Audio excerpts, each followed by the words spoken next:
우리 하나님 말씀 같이 보도록 하겠습니다. 베드로전서 5장 1절에서 4절입니다. 베드로전서 5장 1절에서 4절 우리 교독하도록 하겠습니다. 제가 먼저 봉독합니다. 베드로전서 5장 1절에서 4절 제가 먼저 봉독합니다. 너희 중 장로들에게 권하노니 나는 함께 장로된 자요 그리스도의 고난의 증인이요 나타난 이 영광에 참여할 자니라. 너희 중에 있는 하나님의 양 무리를 치되 억지로 하지 말고 하나님의 뜻을 따라 자원함으로 하며 더러운 이득을 위하여 하지 말고 기꺼이 하며 맡은 자들에게 주장하는 자세를 하지 말고 양 무리의 본이 되라. 그리하면 목자장이 나타나실 때에 시들지 아니하는 영광의 관을 얻으리라. 아멘. 자, 오늘은 베드로전서 5장 1절에서 4절까지의 말씀을 통해서 베드로전서 연속 강의 양무리의 본이 되라 하는 제목으로 말씀을 증거할 때 많은 은혜 받는 시간 되기를 바랍니다. 성경에는 장로 제도가 등장합니다. 구약과 신약 그리고 오늘날 현대 장로의 직함과 그 내용이 다릅니다. 현대에는 교회와 성도를 섬기는 사명을 감당하는 직분을 장로라고 지칭하는데 구약은 약간 의미가 다릅니다. 구약은 모든 부족들, 가문들을 대표하는 나이든 원로, 어른을 장로라고 불렀습니다. 그래서 구약 성경에 등장하는 장로들은 부족과 가문을 대표하는 원로라고 이해하면 되겠습니다. 근데 신약 성경, 특별히 베드로전서 5장에 등장하는 장로라는 개념은 어떤 개념이냐면 구약의 개념에서 좀 발전되어서 교회를 지키고 양들을 섬기고 진리를 전하는 자들, 그러니까 요약하자면 간단히 설명하자면 교회의 리더들을 가리켜 장로들이라고 불렀습니다. 그리고 오늘 말씀 보니까 나는 함께 장로된 자요라고 하는 말씀 1절에 등장하잖아요. 나가 누굽니까? 베드로 아니겠습니까? 베드로 자신을 장로로 지칭하고 있습니다. 그래서 초대교회에는 그 당시에는 장로는 교회의 지도자를 총칭하는 말로 쓰임받았습니다. 자, 그렇다면 오늘 이 말씀이 우리에게 어떤 의미입니까? 우리는 하나님께 부름받은 하나님의 자녀요 또 예수님의 제자들입니다. 그래서 예수님의 증인된 삶을 살아야 되고 주님께서 맡기신 사명을 감당하는 사명자로 살아야 합니다. 여러분 각자 인생 가운데 하나님 맡기신 사명이 있죠. 사명을 가진 자, 하나님의 부르심을 받은 모든 자들은 오늘 본문 이 말씀을 받아들여야 하는 것이죠. 그래서 우리가 글로는 장로들에게 권하노니 라고 있지만 의미는 오늘 사명을 가진 사명자들에게 권하노니 라고 읽으면 우리에게 큰 은혜가 될 줄로 믿습니다. 자, 그러면 그런 의미에서 이 말씀을 풀어보자면 우리 하나님께서 직분자들에게, 특별히 사명을 가진 자들에게 뭐라고 하시느냐? 양무리의 본이 되라 라고 3절에 말씀하고 있습니다. 3절 말씀 보면 자, 같이 띄워볼까요? 맡은 자들에게 주장하는 자세를 하지 말고 양무리의 본이 되라. 아멘. 자, 왜 양무리의 본이 되라 라고 말씀했을까요? 지금 상황이 굉장히 악한 상황입니다. 베드로전서가 쓰여질 당시에 초대교회에는 큰 위기와 어려움이 있었습니다. 네로 황제가 예수 믿는 사람들 다 잡아 죽이고 그들의 생명을 빼앗을 뿐만 아니라 그들의 재산과 그들의 모든 자유까지 뺏어서 그들을 핍박과 박해를 했습니다. 그러자 많은 사람들이 이제 믿음을 저버리고 또 교회를 떠나고 또 낙심하고 좌절하여서 예수를 등지게 됩니다. 자, 그들을 설득하여 진리를 전하고 또 무너져가는 교회를 세우고 지키는 것이 이 지도자의 사명이었던 것이죠. 그래서 그들이 교회에 어떤 역할을 감당했느냐? 무너져가는 교회를 지탱하는 기도의 역할을 감당했고 또 희석해질 수밖에 없는 진리의 말씀을 붙들면 죽으니까 진리의 말씀을 희석하자라고 하는 의견이 생기기 시작했어요. 까짓 거 로마 황제에게 절하고 우상에 절하는 것이 뭐 그닥 큰 죄냐? 그러니까 목숨부터 살자. 그래가지고 신사참배도 하고 우상숭배도 하고 또 그리스 신전에 가서 절도 하고 뭐 이렇게 해서 목숨을 좀 건지고 보자라고 하는 사람들이 생겨났지 않겠습니까? 그들과 타협하는 사람들을 설득해서 그건 잘못된 거다. 우리가 하나님의 말씀 붙들고 진리에 서야 된다. 절대 우상 숭배하면 안 되고 미신 신앙생활 하면 안 되고 우리가 하나님 말씀 붙들고 진리에 서야 된다라는 말씀을 가르쳐야 하는 것이죠. 그래서 여러 가지 그들에게 하나님 앞에 합당한 신앙생활을 가르치기 위하여 지도자를 세우는데, 그 지도자들은 양무리의 본이 되어서 그들을 바로 잘 가르쳐야 한다는 것이죠.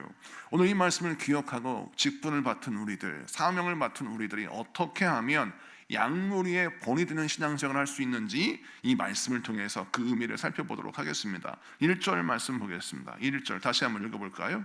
1절 다 같이 읽습니다. 시작. 너희 중 장로들에게 권하노니 나는 함께 장로된 자요 그리스도의 고난의 증인이요 나타날 영광에 참여할 자니라. 아멘. 자, 양무리의 본이 되기 위해서 첫 번째 가져야 할 덕목은 무엇이냐면 그리스도의 고난의 증인된 삶을 살아야 한다는 거예요.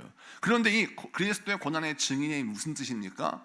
이 말씀을 좀 깊게 볼 필요가 있어요. 왜냐하면 그리스도의 고난의 증인이라고 하는 말은 언뜻 보면 지금 고난을 당하고 고통을 당하고 환난을 당하니까 끝까지 고난을 견뎌야 된다, 이런 메시지가 나올 것 같은데, 이 말은 어떤 의미냐면 예수님의 십자가의 고난을, 그 십자가의 고통을 어떻게 해석하느냐가 중요한데, 베드로가 예수님을 처음 부인할 때는, 내가 예수님을 잘 모를 때에는 예수님의 십자가는 실패와 패배의 상징이라고 생각했어요. 그래서 예수님이 고난당하실 때 예수를 모른다고 3번이나 부인했습니다. 분명히 그는 예수님의 증인이지만 예수님의 고난의 증인이라고 일컬을 수 있는 그런 당당한 사람이 아니에요. 왜? 예수님이 고난당할 때 그는 예수님을 배신했기 때문입니다. 근데 그런 사람이 어떻게 우리는 그리스도의 고난의 증인이라고 말할 수 있습니까? 이유는 그가 예수님의 고난 당하실 때 예수님을 부인할 정도로 예수님의 고난은 실패와 또 패배의 상징이라고 봤는데, 예수님이 부활하신 것을 경험했어요.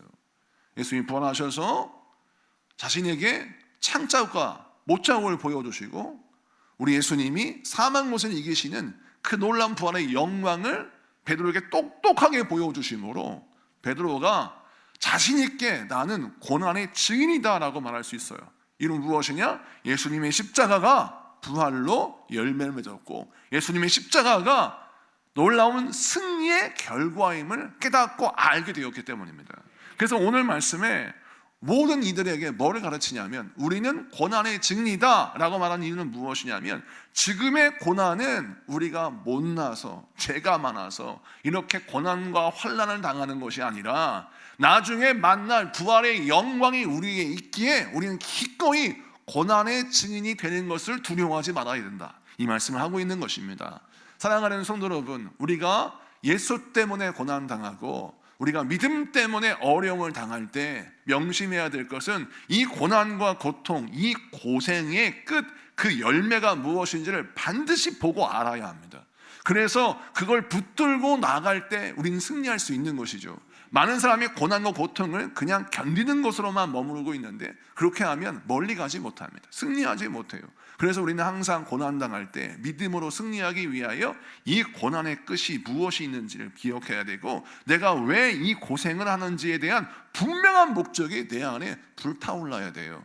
그러면 우리는 고난의 증인으로 승리할 수 있는 것이죠. 오늘 말씀은 그것을 강조하고 있는 것입니다. 자, 그 다음에 2절을 보겠습니다. 2절 말씀 다 같이 한번 읽어볼까요?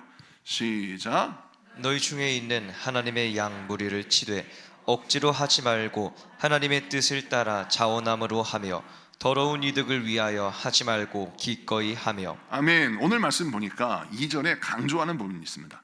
양무리를 치되라고 했죠. 자, 하나님께 부름받은 자는 반드시 해야 될 사역이 양무리를 친다, 다시 말해서 영혼들을 섬기는 것이다 라는 겁니다. 자, 교회 지도자는 교회를 지키는 사람이라고 했고, 진리를 선포하는 사람이라고 했고, 또 영혼을 섬기는 사람이라고 했습니다. 자, 그런데 이 일을 감당하기 위해서 항상 무엇을 기억해야 되느냐? 나는 양을 치는 목자의 사명을 감당하는 사람이다 라고 하는 인식을 가지고 있어야 되는데, 이 양을 섬기는 사람, 그러니까 영혼을 섬기는 사람이 반드시 가져야 될 것은 억지로 하면 안 되는 거예요. 자원함으로 해야 된다는 것입니다. 그래서 이 표현이 억지로 하지 말고라는 표현, 자원함으로 하며라고 하며, 또 2절 끝에 보면 기꺼이 하며라고 하는 말로 쓰여져 있어요. 자, 그러니까 양무리의 본이 되려면 어떤 영적인 덕목을 가지고 있어야 되냐면 여러분 기꺼이 하는 자가 되어야 합니다. 내 주변의 영혼들에게 억지로 한다라고 하는 사인을 주면 안 돼요. 왜냐? 보고 배우기 때문에 그렇습니다. 기도를 할 때도 마지 못해서 예배 드리는데 어쩔 수 없어서 섬기는데 내가 이름값이 있으니까 이런 식으로 하면 누군가에게 감동을 줄 수 없다는 겁니다. 그런데 하나님이 쓰시는 사람은 어떤 사람이냐? 누군가에게 동기가 되는 사람이에요. 제가 이제 오늘 선배 목사님 교회 동탄 시온 교회에 있는 그 동탄 시온 교회를 탐방할 일이 있어서 그 교회를 좀 만났는데 그 동탄 시온 교회가 30년 전에 개척을 했을 때 지하에 15평에서 개척을 해가지고 동탄 시온 교회가 이제 크게 부흥하는 교회인데 그 목사님이 여러 가지 말씀을 하셨어요. 어떻게 교회가 부흥이 됐고 성장했는지에 대해서 후배 목사들에게 설명해 주셨는데 그 중에 인상 깊었던 내용이 하나 있는데 그것이 무엇이냐면 항상 자기의 말, 행동 모든 것에 있어서 내가 억지로 죽지 못해 내가 이걸 한다 이런 인상을 주지 않고 기꺼이 그것을 감당한다. 난 참 즐겁게 이 일을 감당한다라고 하는 자세를 가지고 목용을 했다는 거예요.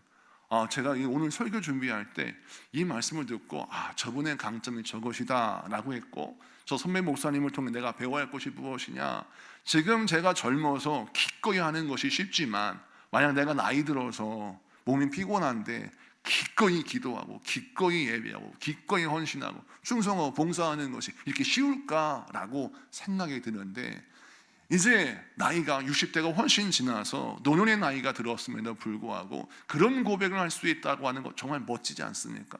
그분의 고백을 통해서 제 마음속에 불이 붙더라고요. 사랑하는 성도 여러분 어떤 사람입니까? 어떤 누군가에게 불을 붙이는 사람입니까? 아니면 누군가의 불을 꺼트리는 사람입니까? 누군가에게 불을 붙이는 사람이 누구냐? 그 사람이 사명자요, 그 사람이 지도자요, 그 사람이 리더요, 그 사람이 목자라는 사실이에요. 여러분 부모는 자녀의 마음에 열정의 불을 붙이는 자가 되어야 합니다. 근데 어떤 못난 부모는 항상 입만 열면 자식에게 불을 붙이는 게 아니라 불을 꺼트려요. 그것도 찬물을 끼얹어 버리죠. 공부하려고 아이가 엄마 나 요즘 공부하려고 했더니 몇 조금이나 가나 보자 라고 하고 악담을 넣어놓는 거예요. 또 남편이 이번 주 주일 예배 가가지고 은혜 받았어요. 여보 나 이제 예배 잘 드리려고 했더니 집에서나 잘해라 그러면서 막 핀잔을 주고 조롱하게 되면 남편이 은혜 받고 뭔가 잘해보려고 하다가도 마음속에 불이 꺼져버리지 않습니까? 여러분 초신자가 막 신앙생활할 때는 성냥불과 같습니다. 그냥 훅 불면 불을 꺼질 수 있어요. 그런 사람이 누구를 만나야 그 불이 성령의 불로 타오를 수 있습니까? 정말 내 안에 기름이 있어서 활활 불타오르는 그런 사람을 만나면 그들이 붙게 되어 있는 거예요. 여러분 그래서 우리는 어떤 사람이 되어야 하냐면 항상 누군가에게 동기부여를 줄 수 있는 자가 되어야 하는 것이죠. 만나기만 하면 그 사람과 함께 밥을 먹고 차를 마시고 대화를 한마디만 딱 5분만 해보세요. 5분만 대화를 하면 막 불이 붙어요. 근데 어떤 사람은 5분만 얘기하면 불이 확 식어. 기도하고 싶은 마음도 안 생기고 또 하나님 사랑하고 싶은 마음도 안 생겨. 이게 누구 문제예요? 내 안에 지금 그 불이 없는 겁니다. 오늘 본문이 그걸 강조해요. 왜 자원해서 해라 이 말씀을 강조하냐면 우리는 누군가를 살려야 할 목자의 직임을 갖고 있습니다. 양무리의 본이 되려면 항상 불을 붙이는 자가 돼요. 어떤 불? 기도의 불, 섬김의 불, 사랑의 불, 이걸 붙이는 자가 돼요. 이 불을 붙인다는 게 뭐냐? 동기부여를 줄 수 있는 자가 되어야 한다는 것입니다. 이 동기부여는요 나이 많은 사람한테만 얻을 수 있는 게 아닙니다. 나이 어린 사람에게도 얻을 수가 있는 거예요.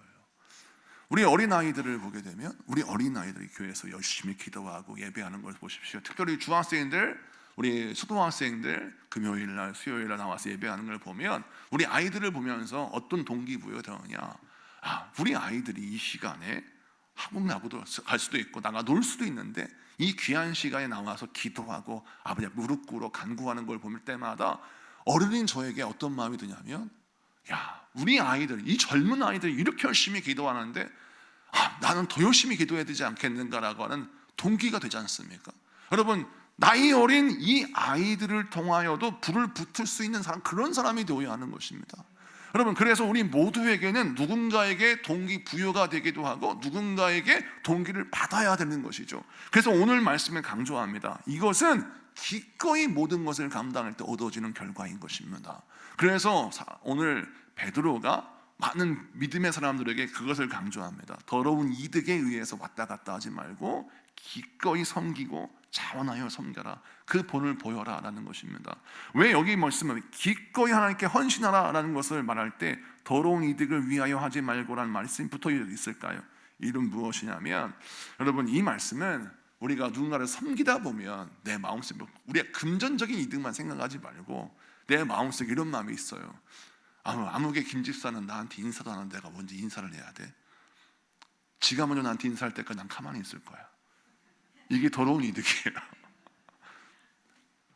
아니, 내가 맨날 밥을 사는데 저 사람은 왜 밥을 한 번 안 사지? 내가 절대 밥 안 사. 내가 호구인가? 이게 더러운 이득이라는 겁니다. 이게 오늘 본문에서 강조하는 내용이에요. 누군가를 섬길 때 항상 그 섬김을 가로막고 기꺼이 헌신하는 걸 가로막는 게 뭐냐면 이것입니다. 내가 공평하다고 여기는 계산법이에요. 내가 공평하다고 여기는 계산법에는 저 사람은 도대체 사랑할 수가 없는 겁니다. 저 사람은 섬길 수가 없는 거예요. 왜? 아니, 경우가 너무 어긋나. 너무 인간의 상식에서 벗어났어요. 그런데 가만히 옆에 주변을 살펴보세요. 여러분의 상식에 맞는 사람이 몇이나 되나? 내 자식도 내 상식에 안 맞습니다. 가장 상식에 안 맞는 사람이 누군지 아십니까? 여러분의 남편과 아내입니다. 상식에 가장 안 맞아요. 내가 이렇게 헌신하고 사랑하는데 내 남편은 속을 그렇게 쓰여요. 내가 이렇게 나의 자녀를 사랑하는데 내 자녀는 나의 사랑을 배신합니다. 그럴 때 그 상식에 어긋난 사람은 어떻게 사랑할 수 있고 섬길 수 있겠습니까? 어떻게 그 사람에게 본을 보일 수 있겠습니까? 이런 마음이 드는 거죠. 그래, 너 멋대로야. 너 하고 싶은 대로 해. 나도 하고 싶은 대로 할게. 이게 인간의 마음이에요. 그런데 성경은 우리에게 뭘 설명하냐면 말이 안 통하는 나의 계산법과 전혀 맞지 않는 그 사람 앞에서 본을 보여라는 거예요. 이것이 바로 기꺼이, 더러운 이득 때문에 하지 말고 기꺼이 네가 본을 보여라. 이게 뭐냐면 상식을 모르는 자 앞에서 상식이 뭔지를 보여줘라. 사랑의 뭔지를 모르는 자 앞에서 사랑을 보여줘라. 헌신이 뭐인지를 모르는 사람에게 헌신을 보여주고 섬김이 뭔지를 모르는 자에게 섬김을 보여줘라 라는 말씀이에요. 여러분이 사는 세상이 이런 세상인지 제가 이해합니다. 믿음 생활하기 얼마나 힘들고 어렵습니까? 누가 여러분의 마음을 이해해 줍니까? 아무도 이해해 주지 않죠. 그러나 하나님이 아십니다. 그래서 오늘 말씀에 우리 하나님께서 영광의 관을 바라보고 주를 섬기고 사랑하라고 말씀하시는 겁니다. 그래서 오늘 말씀을 이해하기 위해서 14절을 보겠습니다. 4절 다 같이 읽습니다. 시작. 그리하면 목자장이 나타나실 때 시들지 아니하는 영광의 관을 얻으리라. 아멘. 자, 여기도 시들지 아니하는 영광의 관을 얻는 자가 된다라는 겁니다. 이 시들지 않는 영광의 관이 무엇입니까? 저 천국의 상급 아니겠습니까? 저 천국의 면류관입니다. 여러분, 하나님의 백성들, 특별히 지도자는 저 하나님의 나라의 면류관, 저 상급을 바라보아야 하는 것입니다. 저 상급을 바라보면 여러분 섬김이 쉽습니다. 어떤 섬김이요? 상식이 통하지 않는 자를 섬기는 게 쉽다라는 거예요. 왜? 상급을 하나님이 주시기 때문입니다. 여러분, 그래서 우리는 신앙생활 할 때 기꺼이 양무리를 치고 기꺼이 자원하여 누군가에게 본이 되는 인생을 살기 위하여 반드시 열려야 할 눈이 바로 상급을 향한 나의 눈인 것입니다. 상급을 향한 나의 눈이 열리면 여러분, 그때부터 내가 어떤 능력이 생기냐면 상식에 통하지 않는 사람들과 동거할 수 있는 능력이 생기고 그들과 동행할 수 있는 힘이 생기는 것입니다. 이 힘은 여러분을 성공시키는 힘이에요. 사업에 성공하고 싶습니까? 여러분, 직장생활을 잘하고 싶습니까? 일상생활에 승리를 하고 싶습니까? 이 능력이 있어야 합니다. 왜냐하면 세상은 상식 통하는 사람이 정말 많이 있기 때문에 그렇습니다. 여러분이 기대하는 어떤 대답이 나오기를 기대하지 마십시오. 그 사람은 여러분이 기대하는 대답을 하지 않습니다. 오히려 내 멘탈을 무너뜨리고 나를 흔들어대며 나의 의욕과 나의 어떤 선의를 꺾어버리는 말을 합니다. 자, 그럴 때 그들에게 어떻게 해야 합니까? 그들이 기대하는 대답이 아니라 하나님이 주시는 대답을 할 줄 알아야 돼요. 그것이 무엇이냐면 그들은 내 속에 있는 내 원초적인 이야기를 끄집어내기 원하는데 나는 하나님이 주시는 답을 말할 수 있는 사람이 되어야 하는 것이죠. 많은 사람이 이렇게 생각합니다.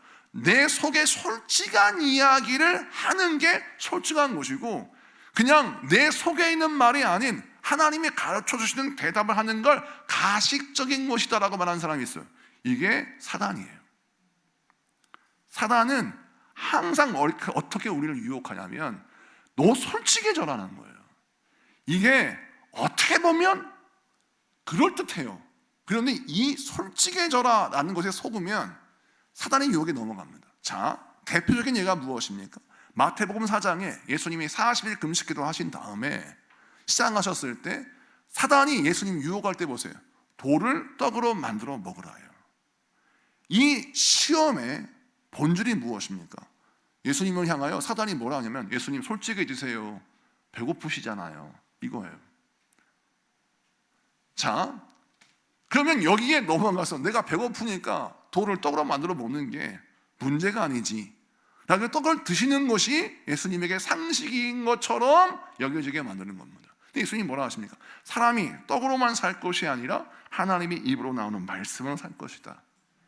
이건 뭘 주냐면 인간의 배고픔을 떡으로만 해결하라라고 하는 프레임을 예수님께 씌우려고 하는데 그리고 예수님이 돌을 떡으로 만든 걸 딱 포착해서 봐라 예수님도 배고프셔서 돌을 떡으로 만드는 그런 분이야. 예수님도 별 수 없어. 이걸 보여주고자 하는 사단의 전략인데 예수님이 이 전략에 넘어가지 않으시죠.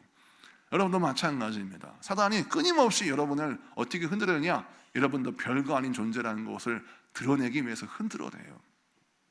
그럴 때 우리는 저항할 능력이 없습니다. 만약 내가 솔직하게 나 배고파, 나 승질나, 나 화가 났어 이런 걸로 솔직하게 말하는 것이 이게 뭔가 솔직한 것이고 정직한 것이라고 생각하는 이런 습관을 들이면 결국 사단의 유혹에 넘어가 버리는 거예요. 왜? 언제나 가장 중요한 순간순간마다 내 속의 이야기를 할 뿐 하나님이 말씀하시는 말씀을 한마디도 못 꺼내는 거예요. 베드로가 예수님을 모른다고 부인했을 때 그는 솔직한 거였습니다. 솔직했어요. 난 예수를 모르겠다. 이 솔직함이 뭔 솔직함이에요? 나는 예수를 모른다가 거짓말이거든요. 예수님을 왜 몰라요? 예수님과 3년 동안 동고동락했는데 예수를 모른다라고 거짓말했어요. 근데 그 거짓말이 베드로에게는 솔직한 말이었어요. 왜? 모르고 싶다라는 거예요. 난 예수를 모르고 싶어. 왜? 안다고 하면 좋을 것 같으니까. 이게 그의 솔직함이었다는 것입니다. 여러분, 그런데 이것을 바꿔볼까요? 너 예수님의 제자냐? 그래, 맞아 라고 하는 것은 나의 실존의 정답이에요. 그런데 내 속에 있는 본능은 거절하는 말입니다. 너 예수 안다 그러면 죽어. 그런데 내 마음은 모른다고 말하고 싶어요. 그런데 예수를 안다고 말함으로 고난을 자청하는 것은 무엇입니까? 내 육신의 소욕은 배신하지만 주님이 나에게 요구하시는 대답은 함으로 말미암아 하나님 앞에 내가 바로 서는 것입니다. 그렇습니다. 여러분, 막 내 마음에서 막 자원해가지고 막 사랑이 넘쳐나서 원수를 사랑하는 게 아니에요. 그냥 입만 딱 열면 원수를 죽이고 싶은 마음이 막 생겨날다 하더라도 주님께서 내 마음속에 주장하시는 말씀이 있어요. 원수를 사랑해라, 너 용서해라 라고 하면 주님이 시키시는 말을 고백하고 선포하고 토로할 때 그 사람이 하나님의 사람이 되는 것입니다. 여러분, 감정에 솔직한 것이 정직한 것이 아니라 주님의 말씀을 시인하는 것이 영적으로 사는 길입니다. 그래서 우리는 항상 명심해야 될 것은 내 영혼을 살리는 방법을 붙들어야 돼요. 그것이 무엇입니까? 주님이 주장하시는 말을 시인하고 주님이 주장하시는 말을 인정하는 것입니다. 그래서 여러분이 승리할 줄로 믿습니다. 그 다음 말씀을 좀 보면 2절을 다시 한번 볼까요? 너희 중에 있는 하나님의 양무리를 치되 억지로 하지 말고 하나님의 뜻을 따라 라는 말씀을 보십시오. 하나님의 뜻을 따라, 이 말씀 되게 중요해요. 하나님의 뜻을 따라 자원함으로 하며, 이 말씀을 딱 떼어서 보면 여러분, 자원한다라고 하는 개념이 무엇입니까? 내가 마음이 스스로 우러나와서 했다라는 거예요. 근데 앞에는 하나님의 뜻을 따라라는 말씀이 있어요. 이거는 내 마음의 뜻이 아니라 하나님의 뜻이라는 거예요. 그러니까 이 말씀은 어떻게 보면 말이 안 되는 말씀이에요. 하나님의 뜻을 따라 자원함으로, 하나님의 뜻을 따라 순종해야 된다라고 했는데 뒤에 뭐가 따라오냐면 네가 스스로 자원해서 그 하나님의 말씀에 순종해라, 이런 뜻이에요. 그러니까 내 뜻을 따라 하는 것이 자원함이라고 이해했는데 성령은 진짜 자원함은 무엇이냐면 하나님의 뜻을 따라 하는 것이 진짜 자원함이라는 거예요. 그러니까 이 말씀이 우리에게 가르치신 바가 뭐냐면 양무리의 본이 되는 신앙생활은 바로 무엇이냐면 하나님의 뜻이 무엇인지를 첫째 분별하고 그 하나님의 뜻을 내 생각과 마음과 모든 것을 다 동원해서 하나님의 뜻이 나의 뜻이야, 그래서 난 그 뜻에 순종하는 것이 나의 마음이야 라는 것을 보여주는 것, 그것이 바로 진정한 양무리의 본을 보이는 핵심이다라는 것입니다. 자, 그러면 이 말씀을 이루기 위해서 우리가 무엇을 보여야 돼요? 하나님의 뜻이 무엇인가를 알아야 되겠죠. 하나님의 뜻을 어떻게 알 수 있습니까? 말씀을 통해서 하나님의 뜻을 알 수가 있습니다. 하나님의 말씀을 통해서 나를 향한 하나님의 계획이 무엇인지, 나를 향한 하나님의 의지가 무엇인지, 나를 향한 하나님의 생각이 무엇인지를 먼저 헤아리는 것이 중요합니다. 근데 그 말씀이 내가 왔어요. 그러면 하나님의 말씀을 알게 되었어요. 그러면 어떤 현상이 내 몸에서 일어나냐면 하나님의 뜻을 딱 알면 첫째, 부끄러움이 생겨요. 수치가 생깁니다. 왜? 내가 벗고 있는 것을 알게 되거든요. 창세기 보세요. 아담과 하와가 벗고 있는 것을 그들이 몰랐어요. 죄를 졌어요. 벗고 있었어요. 너무 부끄러워요. 하나님이 아담과 하와라 부르시잖아요. 하나님의 음성을 듣는 순간에 자기가 부끄럽다는 것을 깨닫게 됩니다. 여러분, 하나님의 말씀을 들으면 죄인은 자기의 죄가 드러남을 통해서 부끄러움과 수치를 느낍니다. 그래서 여러분, 말씀을 들었어요. 수치를 느꼈다.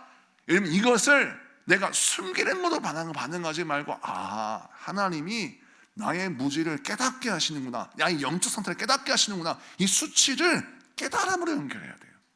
아, 하나님 나를 깨닫게 하시는구나.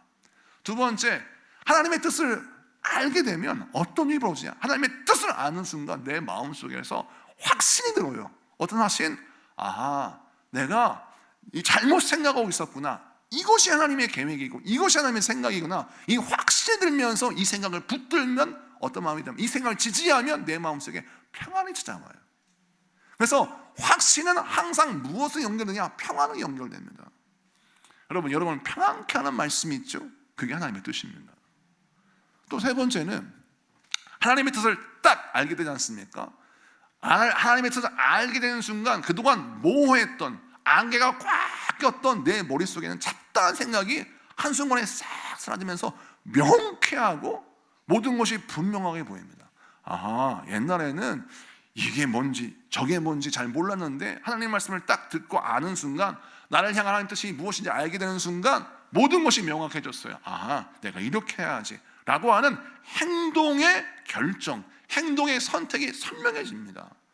여러분, 오늘 이 말씀을 기억해야 합니다. 하나님의 뜻을 분별할 때 우리가 비로소 하나님이 기뻐하시는 삶을 살 수 있고 우리 마음속에서 그 하나님의 뜻을 쫓을 수 있는 기회가 생기는 거예요. 자, 그러면 하나님의 뜻이 무엇인지 알았어요. 하나님의 뜻이 무엇인지 알았다면 내 마음속에서 그 하나님의 뜻을 동의하는 이 감각이 회복되어야 돼요. 그런데 우리는 기본적으로 어떤 문제가 있냐면 반항아 가진 기절이 있어요. 반항아 가진 기질. 그게 무엇이냐면 누군가의 생각을 따라하는 것이 자존심이 상해요.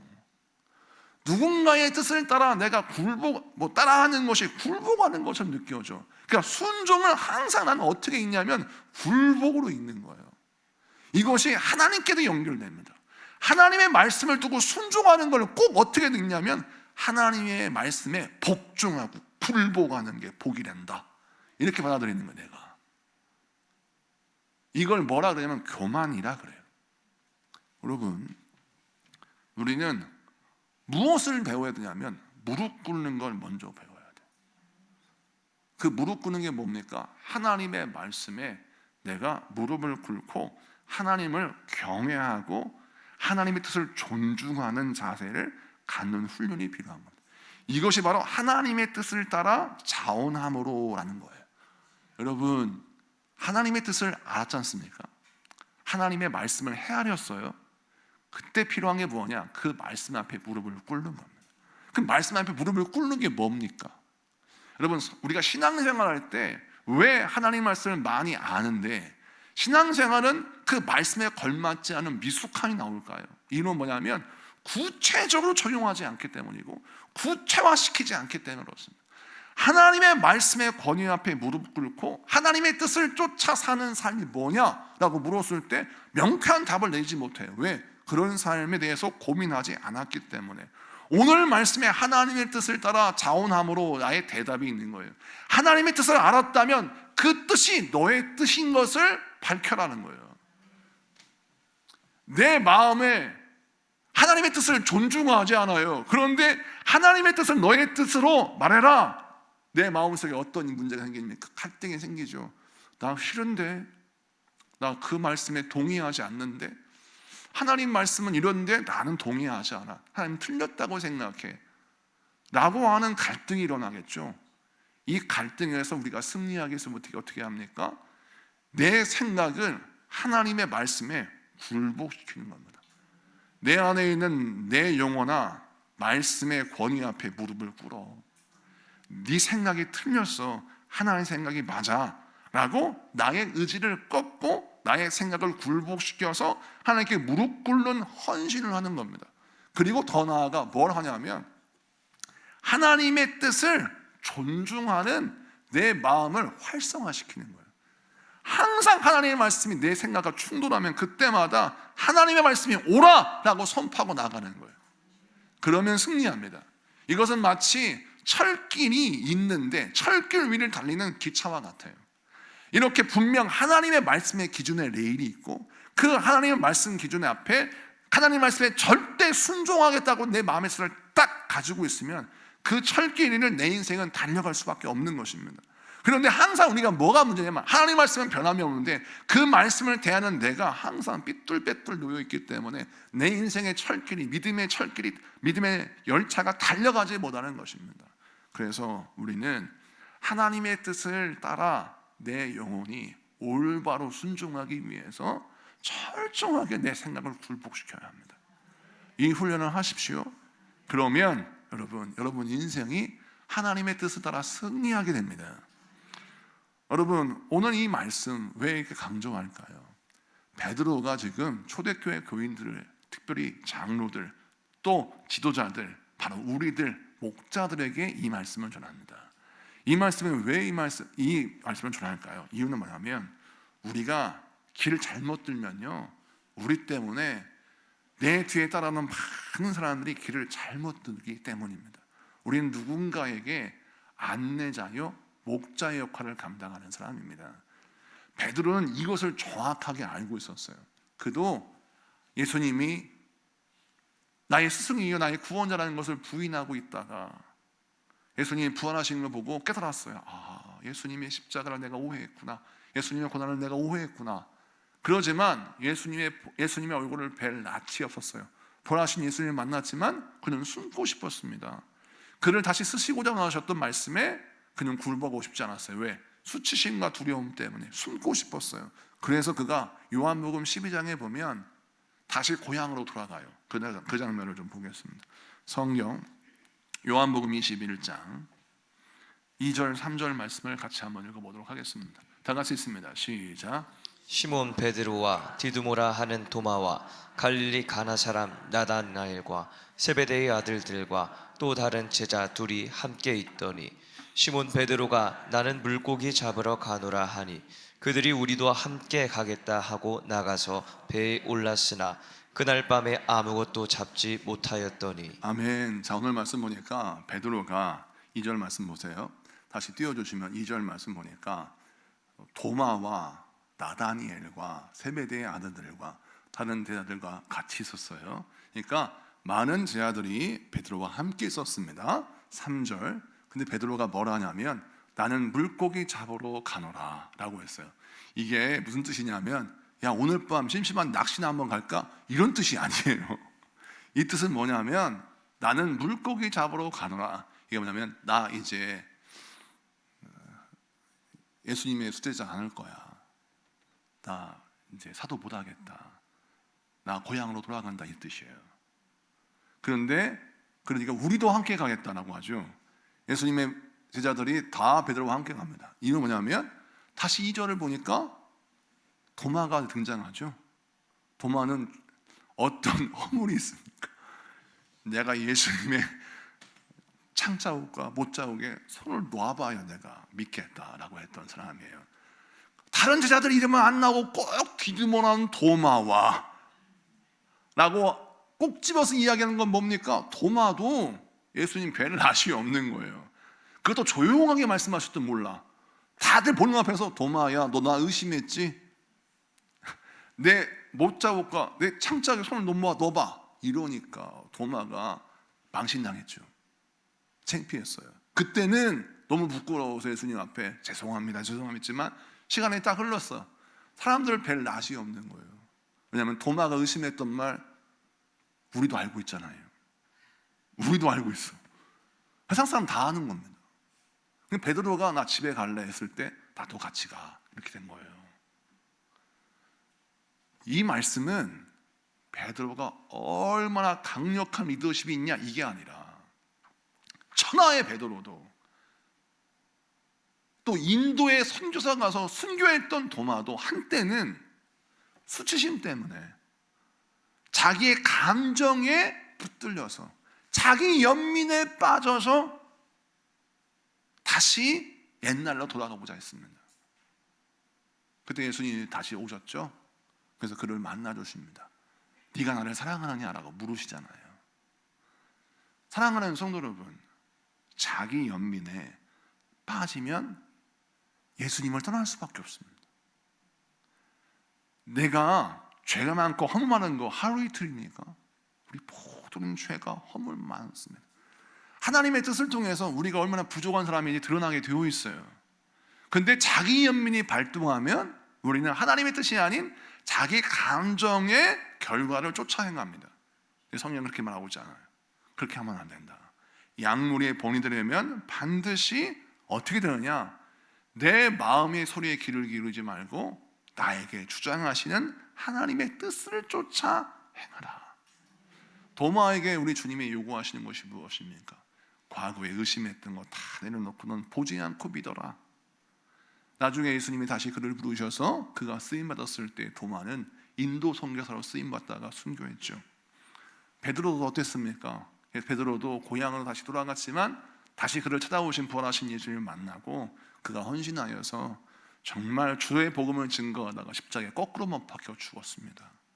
여러분, 우리 주님이 쓰신 모든 사람들은 이렇게 하나님의 뜻을 모른 채 감정에 쫓아 제 멋대로 제 뜻대로 인생을 살아왔던 사람들이었지만 하나님의 뜻을 바로 알고 순종하였을 때 그들의 인생이 뒤바뀌었습니다. 오늘 이것을 기억하시고 저 여러분 항상 하나님 은혜에 감사하면서 하나님께 영광을 돌리고 여러분을 향하신 하나님의 뜻을 분별히 아는 여러분 되시기를 축복합니다. 우리 찬양하겠습니다. 사명이란 찬양하겠습니다.